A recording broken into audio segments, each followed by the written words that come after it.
Some came along, 100 grand to hold on. What if I told you that before Woodstock, before Coachella, and before the idea of music festivals became global culture, there was one weekend that changed everything? A 3-day experiment in sound, freedom, and rebellion, where rock wasn't just performed, it was born again. This wasn't just another concert. This was Monterey, June 1967, the summer of love. The world was changing. Vietnam was raging. Youth culture was exploding. And in a small California fairground, the greatest musicians of their time gathered to prove that rock could be art. They didn't come for money. They came to start a revolution. But what really happened at Monterey Pop Festival, and why do so few people remember it as the moment that changed everything? Because behind the flower crowns, the peace signs, and the guitar smoke was a story of chaos, ego, and transformation. A story where Janis Joplin found her voice, Jimi Hendrix set his guitar and his future on fire, and Otis Redding broke racial boundaries with pure soul. This wasn't planned by record labels or corporations. It was built by artists, dreamers, and misfits who believed music could unite the world. And for 3 days, it almost did. But behind the peace and love was a darker truth, one that would echo through every music festival that followed. So how did one weekend in 1967 rewrite what music could mean, and why does its spirit still haunt the stage 45 years later? This is the story of the Monterey Pop Festival, the weekend that changed the world.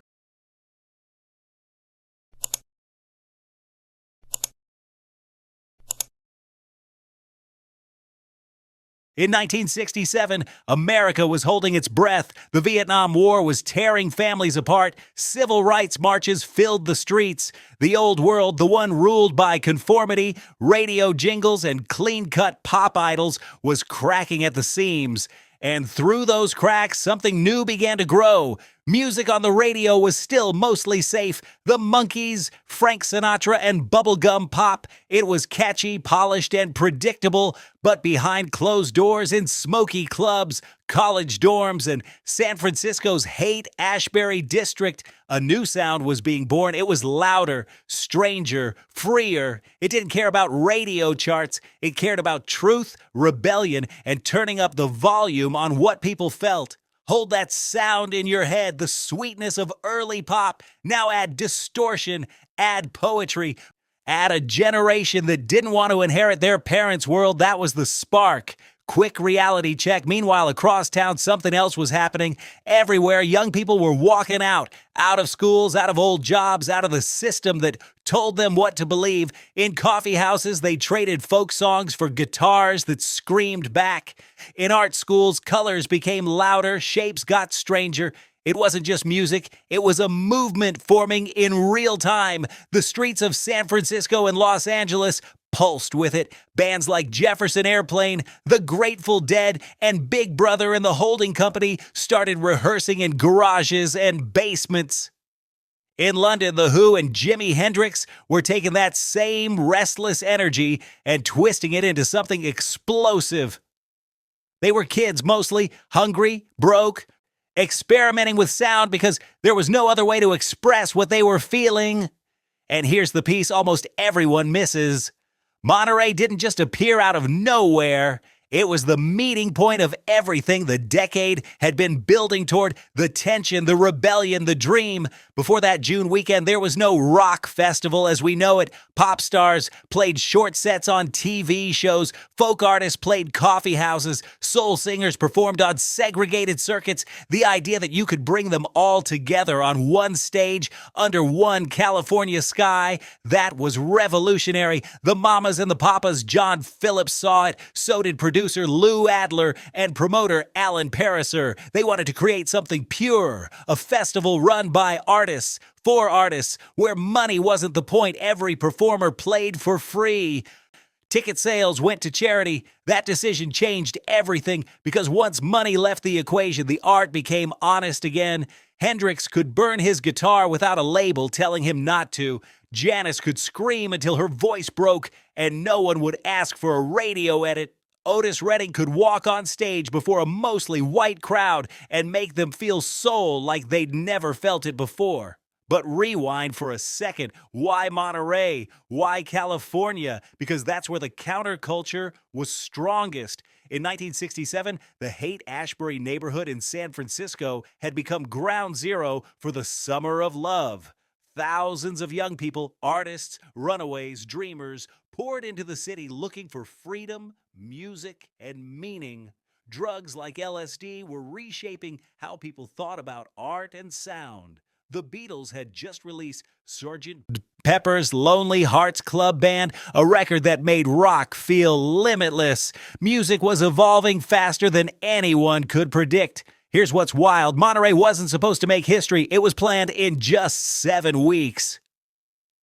No one knew if anyone would even show up, but somehow every ingredient was there. The youth revolution, the sound of psychedelia, and a generation desperate for something real. When 50,000 people gathered at the Monterey County Fairgrounds that June, they didn't come to see celebrities. They came to see themselves, to hear what their generation sounded like, and that's exactly what they got.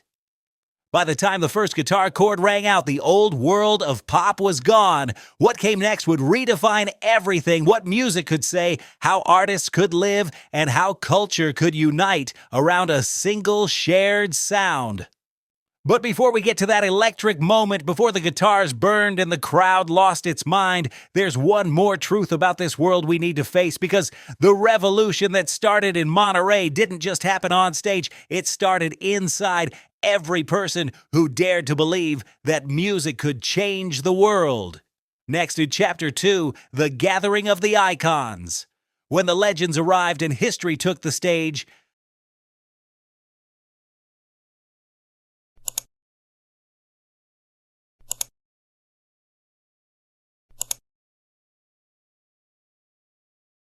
it started like a rumor, a whisper traveling through the studios of LA, the clubs of San Francisco, and the underground bars of London. There's going to be a new kind of festival. Not a county fair, not a radio-sponsored showcase, but a gathering of the tribes, folk, rock, blues, soul, and psychedelia, all under one sky. And the people who heard that call were not just musicians, they were architects of the future. By early June 1967, word had spread across the Atlantic. From London, The Who and a young guitarist named Jimi Hendrix were on their way to California, ready to prove that rock wasn't polite anymore. From San Francisco, Janis Joplin and Big Brother and the holding company were loading their vans, chasing a dream that had barely begun. Otis Redding, the voice of Southern soul, was flying out to face a crowd that had never seen a black artist like him before. Jefferson Airplane, the Byrds, the Grateful Dead, all local legends suddenly standing on the edge of history. It was a lineup nobody could have imagined and nobody could stop. The first time they gathered backstage at Monterey, the air buzzed with something electric. Competition, curiosity, and chaos all tangled together. Nobody wanted to admit it, but they knew this was a proving ground.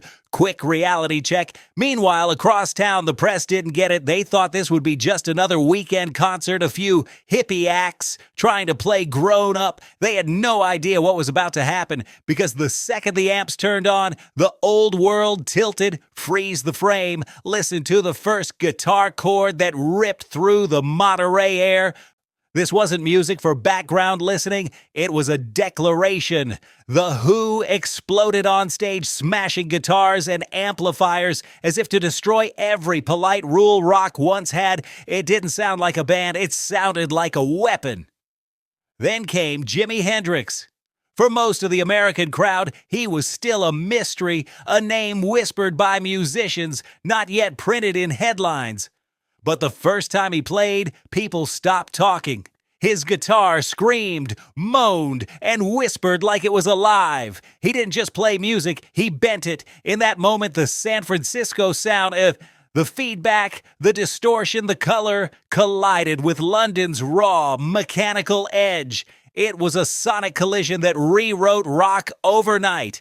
Hold that sound in your head. Now add Janis Joplin. She wasn't famous yet. Before Monterey, no major label wanted to touch her. Too wild, too unpolished, too real. But when she stepped up and sang Ball and Chain, everything changed. Her voice didn't sound rehearsed. It sounded like it had been waiting decades to be heard. By the end of her set, the crowd wasn't just cheering. They were witnessing a star being born in real time.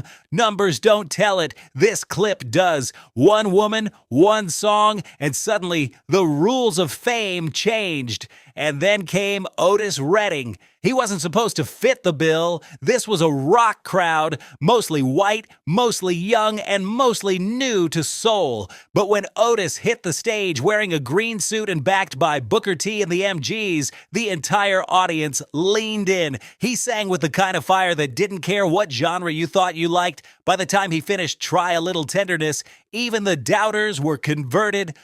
He walked off that stage not as a guest, but as a god. Here's the piece almost everyone misses. That night, Monterey didn't just showcase talent, it merged worlds. Soul met rock, folk met psychedelia, East met West. Even Ravi Shankar, with his 40-minute sitar performance, left the audience in stunned silence. But fame never comes clean. And then the backlash landed. Critics called it reckless, too loud, too long, too indulgent.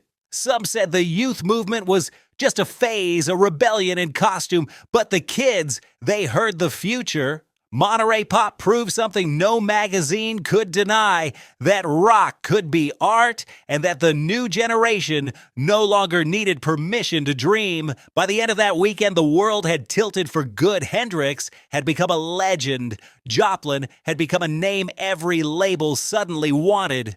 Otis Redding had crossed into rock royalty, and the so-called counterculture wasn't counter anymore. It was the culture, but every explosion has a cost. Because when you set the stage on fire, literally or figuratively, you can't control what burns next, and that's where our story turns. Next, Chapter 3. When the stage exploded. The performances that rewired music forever and the price of changing the world.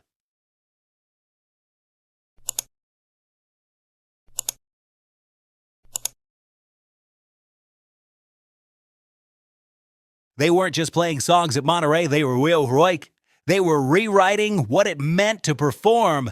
This was the moment rock became theater, rebellion, and religion all at once. And nobody in that crowd or watching later on film would ever hear or see music the same way again. Let's start with the image. At Monterey, style wasn't decoration, it was declaration. The crowd looked like a moving tie-dye painting. Beads, flowers, military jackets turned inside out. It was freedom you could wear. And on stage, that same freedom became armor. Janis Joplin stepped out barefoot in a loose, glittering top, hair wild, eyes wide with electricity. She didn't look like a pop star. She looked like someone who'd been struck by lightning. When she sang Ball and Chain, every note felt like it came from the pit of her soul. Her rasp wasn't a flaw. It was a weapon. She wasn't just selling music. She was selling permission. Permission to feel too much, to scream if you had to be the messy version of yourself the world told you to hide. Freeze that frame. Listen to the way she bends the last note of a phrase, holding pain and power at once. That wasn't training, that was truth, and that's why copycats never quite felt right. Meanwhile, across the field, another kind of storm was brewing. The Who took the stage like a demolition crew disguised as a band. Pete Townshend's guitar didn't just play chords, it carved through the air like a chainsaw. Keith Moon's drumming was chaos disguised as precision. Every snare hit like a small explosion, and then came the finale, the smashing. Townshend broke his guitar, Moon kicked over his drum kit, smoke, feedback, and cheers. For a moment, nobody knew whether to clap or call the police. They weren't just performing songs, they were performing violence against boredom. The act became myth overnight. Parents called it obscene, kids called it liberation. That's how you knew it mattered. And then Jimi Hendrix walked out. Everything stopped. He was wearing a bright orange shirt, a boa around his neck, and an aura that felt half human, half supernova. The first note he played was a siren, a warning shot to every guitarist alive. Within seconds, people realized they weren't watching just another musician, they were watching the birth of a new language. Solo the guitar in your mind, hear what it's doing under the feedback. It's not chaos, it's control of chaos. He made his Stratocaster talk, cry, and explode without losing the groove. Then came the moment. Hendrix kneeled, poured lighter fluid on his guitar, and set it on fire, not as a gimmick, but as a ritual, burning his old self to make space for something larger. Flames rose, the crowd froze, cameras rolled. That image became eternal, the saint of distortion baptizing his guitar in fire. And here's the twist, that one act wasn't planned to shock the audience, it was meant to answer the who. A challenge met with a flame. That's how fast rock was evolving. Competition turned into art. But Monterey wasn't only about volume and rebellion, it was also about connection. When Otis Redding walked on stage that night, he carried none of the psychedelic trappings of the scene. No distortion, no wild lights, just pure, unfiltered soul. And somehow, that made him the loudest one there. His band hit the groove like an engine. Tight, relentless, unstoppable, the horns danced around his voice, and his voice, it roared, cracked, pleaded, and demanded. He gave the mostly white crowd something they hadn't heard before. Not rebellion in theory, but rebellion through emotion. Hold that sound. The swing of the hi-hat under Otis's voice. The push and pull of the bass line that makes your chest move. That's his secret weapon. Pull out the drummer, Al Jackson Jr., and the whole machine collapses because that groove was the bridge, the heartbeat that connected Memphis to Monterey, soul to rock, black to white. By the end of his set, the barrier between them had melted. Otis wasn't an outsider anymore. He was the soul of the entire festival. And then, like a closing prayer, came Ravi Shankar. 4 hours of sitar and tabla under the California sun. No lyrics, no spectacle. Just sound, unfolding like meditation. People sat silent, mesmerized, realizing that music didn't need to shout to change you. That performance opened the West to the sound of India, inspiring everything from George Harrison's sitar lines to the birth of world music. Looking back, it's easy to say Monterey was about spectacle, smashed guitars, and fire. But beneath all the noise was something deeper, craft. Every note, every beat, every piece of feedback worked because it had feeling and technique behind it. Listen to Janis's phrasing, jazz phrasing in a rock body. Listen to Hendrix's chord voicings, blues stretched through outer space. Listen to Otis's timing, always just behind the beat, giving every line a human ache. That's why their music still hits today. It wasn't perfect, it was alive. But here's the thing no one realized yet. That kind of honesty, that kind of freedom comes with a price.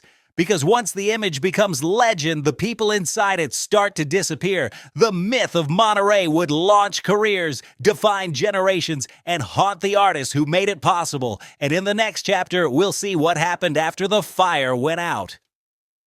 Next, Chapter 4, The Impact Heard Around the World. How 3 days in Monterey rewired music, culture, and everything that came after. This video is sponsored by the Lore Store on Amazon, your one-stop shop for music lovers across reggae, rock, pop, and hip-hop. We built it for real listeners who don't want to dig through 1,000 listings to find the right gear. Inside the Lore Store, you'll find 5 aisles. VIP, top, battle-tested essentials, headphones, turntables, speakers, gig-safe earplugs, smart speakers. Reggae vibe. Roots and lovers. Rock made easy. Automatic decks, warm bookshelf speakers, vinyl care. Rock lore. Classic rock must-haves. Open back cans, simple amps, living room concert vibes. Pop lore. Feel-good everyday setups, clean, clear speakers, easy streaming, nostalgia-friendly picks. Hip-hop must-haves. Punchy bass without the muddle. Closed-back headphones and living room systems that handle low end. plus a rotating crate of old album vinyl if you're rebuilding a 60s-90s collection. Every product page tells you who it's for, 3 pros, 1 con, and why we picked it. So you can choose with confidence. Flying soon? Check. VIP for noise canceling that tames plane roar. Mostly listening at home? Try open-back headphones that let live albums breathe.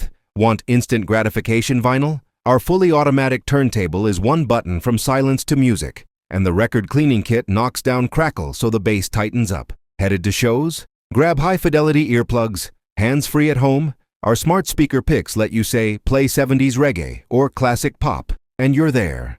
Deal alert! If you use the link in the description, you'll land on our curated picks with current best available Amazon pricing and active discounts where applicable. Prices change, so buy now to lock in today's deal. Tap the link in the description, pick your aisle, grab a favorite, and tell me which category you want me to build next. The Lore Store. Listen better, with gear that gets out of the way and lets the music live.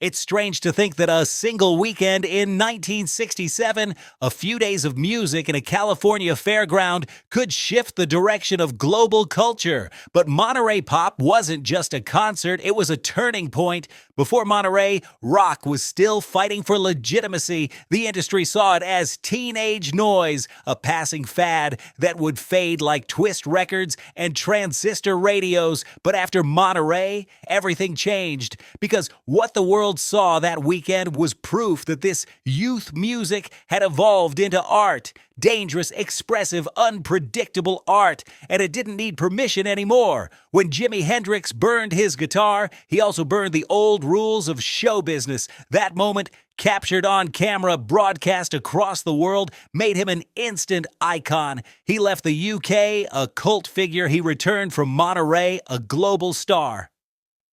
Every kid with a guitar suddenly wanted to sound like him, look like him, be him. Janis Joplin's Ball and Chain didn't just introduce a new voice, it redefined what a female rock singer could be. Unpolished, emotional, fearless. She wasn't performing to please, she was performing to survive. After Monterey, record executives who had ignored her for years were suddenly fighting to sign her. And Otis Redding? That's the miracle. An African-American soul singer stepping in front of a mostly white, mostly rock crowd and absolutely owning it.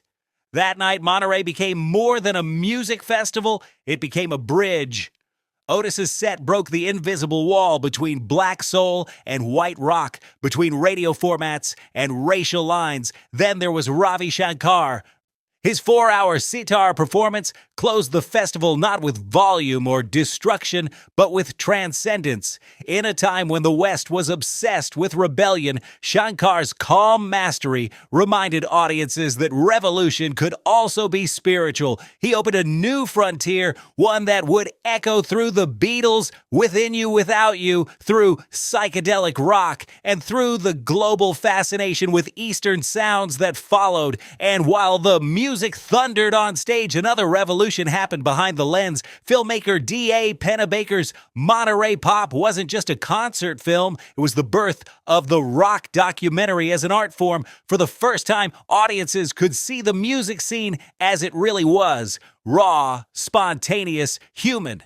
His handheld cameras captured history in motion, setting the blueprint for every music doc that came after, from Woodstock to Gimme Shelter to Stop Making Sense. Pause for a moment, think about what came next. Woodstock, Isle of Wight, Glastonbury, Coachella. Every major festival of the last half-century traces its DNA back to Monterey Pop. It was the first to say, this is more than entertainment, this is culture. But the deeper impact wasn't just musical. Monterey symbolized what America wanted to believe about itself in 1967, that peace, love, and art could coexist with protest and politics.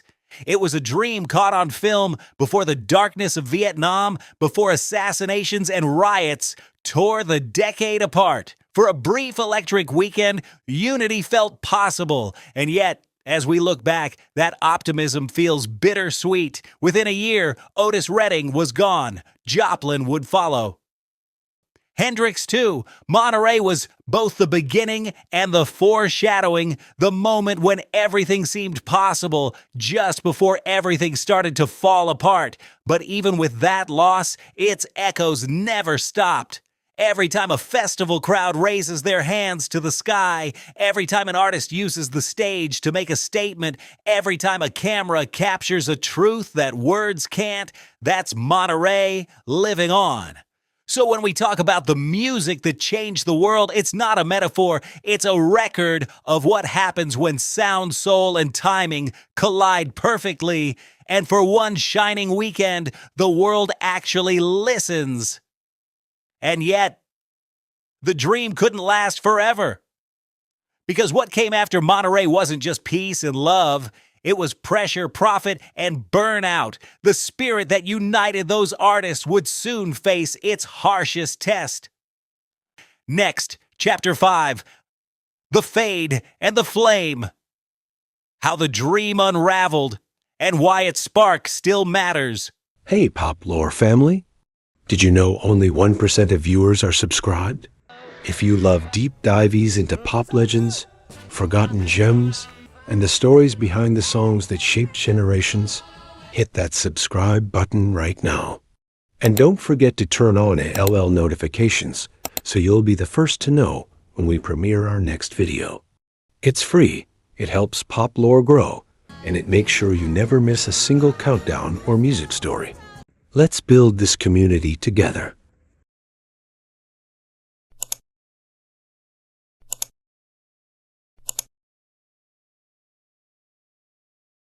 It's been decades since that summer weekend in 1967, but somehow the sound of Monterey still feels alive. You can hear it in the pulse of every modern festival, see it in the way artists take the stage like it's sacred ground, and feel it in how fans chase that same electric mix of chaos and communion, because Monterey wasn't just a lineup, it was a blueprint. Before Monterey, festivals were disorganized, underground, or fringe. After Monterey, the world realized that music could unite thousands under one sky, not as an audience, but as a movement. Coachella, Glastonbury, Lollapalooza, they all live in its echo, the open fields, the sea of people, the spirit of discovery. It all traces back to that California fairground where Hendrix struck a match and rock and roll caught fire. Pause for a second and listen. That lineage is everywhere. When you hear the soulful rasp of Amy Winehouse, you hear a whisper of Janis Joplin. When you see a performer like Hozier or Gary Clark Jr. bend their guitars into human cries, you're hearing Hendrix's ghost. When you watch a stage dive at Reading or an artist break into tears mid-song at Bonnaroo, that's Otis Redding's spirit alive and well. Even the cross-cultural soundscapes of artists like Anushka Shankar, Tame Impala, or Khruangbin, that fusion of East and West, of rhythm and meditation, it's Ravi Shankar's gift to a new generation. Freeze that thought. Monterey didn't just change how music sounded, it changed who it was for. It taught the world that rock could be more than entertainment. It could be political, spiritual, communal. It could question authority while celebrating life. It could be imperfect, loud, spontaneous, and still matter. That's why even 45 years later, musicians and fans still look back on it with awe. Every documentary, every tribute album, every podcast that says this is where it all began, they're talking about Monterey. There are murals of Hendrix with his flaming guitar, tribute nights that resurrect Janis's raw cry, restored footage from Pennebaker's cameras that remind us how real it all was. No filters, no auto-tune, no stage design, just sound, sweat, and belief.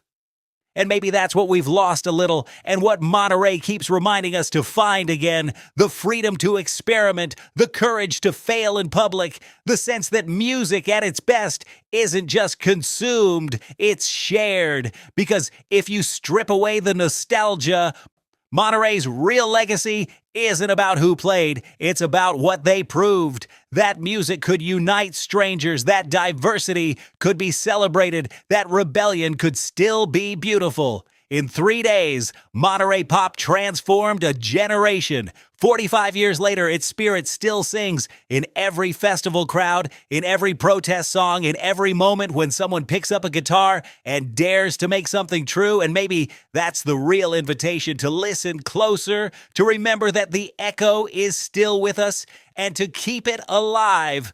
Before Monterey, music was an industry. After Monterey, it became a revolution. If you were there, you already knew. If you weren't, now you do. Your turn. What's the first live performance that ever hit you in the chest? What's the modern Monterey moment for your generation?